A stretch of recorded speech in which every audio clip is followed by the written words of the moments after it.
Quais os tipos de estratégia de marketing existem? Muitas, assim, bastante mesmo. As mais usadas, vai para não... As mais usadas comuns. hoje em dia é essa do marketing de influência, é uma estratégia que é utilizar de influenciadores. Tem essa aqui também que a gente comentou, que é o GC, que é contar ali com a colaboração de um conteúdo criado por um consumidor. Temos estratégias de antecipação, que é a que a gente conversou agora, de você antecipar. Temos estratégias visando o lançamento, né? A galera quando está fazendo o lançamento de curso, produto, serviço. Então, tem muitas estratégias. O que a gente tem que pensar também são nas estratégias de conteúdo, além dos termos gerais. Então, normalmente, para a gente criar um bom conteúdo, e que eu uso com os meus clientes, é seguir a jornada do consumidor. Como assim? Todo cliente ele passa por uma série de etapas quando vai fazer uma compra, seja online ou offline. Então, ele passa pela descoberta. Então, eu descubro que existe esse copo aqui à venda. Mas eu só consigo descobrir que existe esse copo à venda se alguém me contar sobre ele. Ou se eu for em algum lugar ver esse copo na prateleira, eu descobri. Aí a gente entra na etapa de consideração. Alguém vem e me fala assim, olha, esse copo aqui ele é bacana porque se ele cair, ele não tem uma facilidade de quebra. Ele é super resistente, comporta uma quantidade de água maior. Alguém está considerando as possibilidades ali para mim levar esse copo para casa. Gerando valor. Gerando valor, agregando ali, trabalhando comigo os benefícios desse copo. E aí tem então ali a divulgação do valor, ou então essa mesma pessoa fala, olha, aproveita para você levar, que ele está na promoção, semana que vem ele já não está nesse valor mais. Que aí é a conversão. Então, a gente sempre passa pela etapa de descoberta, consideração e conversão, sempre. E aí, nos conteúdos não é diferente. A gente tem que criar essas etapas para que a gente consiga ir trazendo as pessoas. Então, na etapa de descoberta, como o próprio nome já diz, você é descoberto, então você traz gente para dentro do teu perfil. Enche a base, né? Também usamos muito o termo de funil de conteúdo. Eu ia perguntar no agora. marketing. É exatamente isso que eu tô falando, Marlon. No funil, aqui é a etapa de descoberta, é o topo. É quando você, por exemplo, posta um vídeo reel e aí tem um monte de visualização. Um monte de gente viu seu conteúdo. Mas nem todas as pessoas consideraram entrar no teu perfil. Então, é por isso que é importante a etapa de consideração. E também aquelas pessoas que entraram, que clicaram no botão seguir, você tem que agora alimentar essa audiência. Então, a etapa de consideração também é importante para a gente gerar autoridade, principalmente quando nós estamos falando de pessoas, né, de marca pessoal. Então, trazer bastante conteúdo para reforçar a autoridade. E depois a gente tem 30% ali dos nossos conteúdos, a gente direciona para conversão, que aí é onde a gente diretamente vai vender ou indiretamente. A gente também pode trabalhar com vendas indiretas, que não propriamente a gente está falando, compre esse copo por R$ 29,90. A gente pode fazer ali uma comunicação onde a gente está ofertando sem ofertar. Sabe aquela coisa? Sim, sim. Então, também funciona bastante esse tipo de estratégia. Tá bem alta, né? Tá bem alta.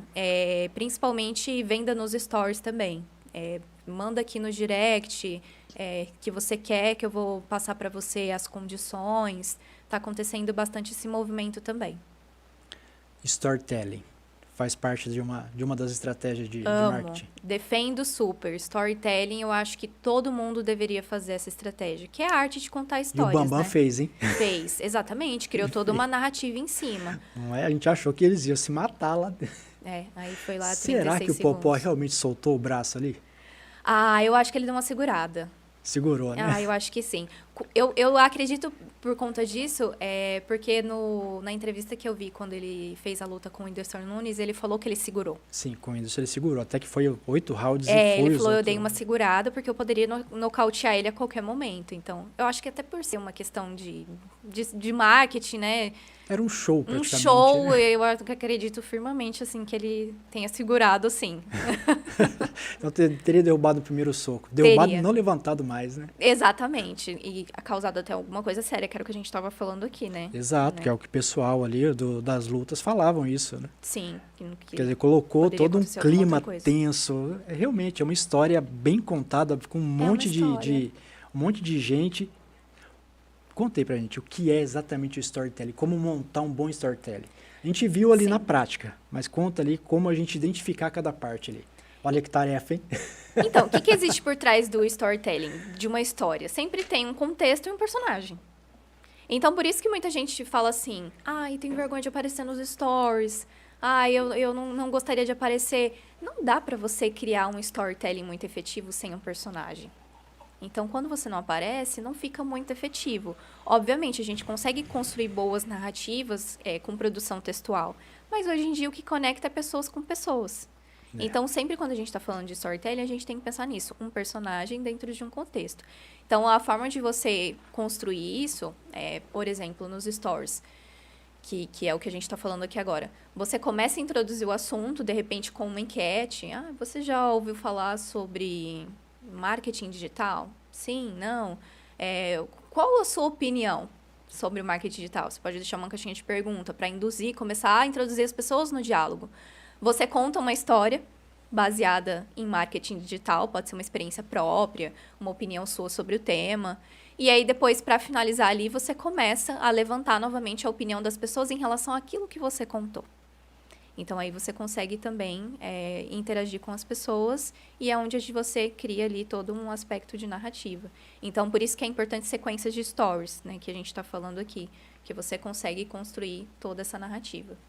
O próprio nome diz, né? Stories. Stories. E por que a maioria, igual eu, não constrói histórias? Exatamente. E o Marlon, muita gente usa a seguinte objeção, né? Eu, como social media, meus clientes falam muito isso. Clientes, se vocês estiverem ouvindo isso, saiba que eu tô lembrando de vocês nesse momento.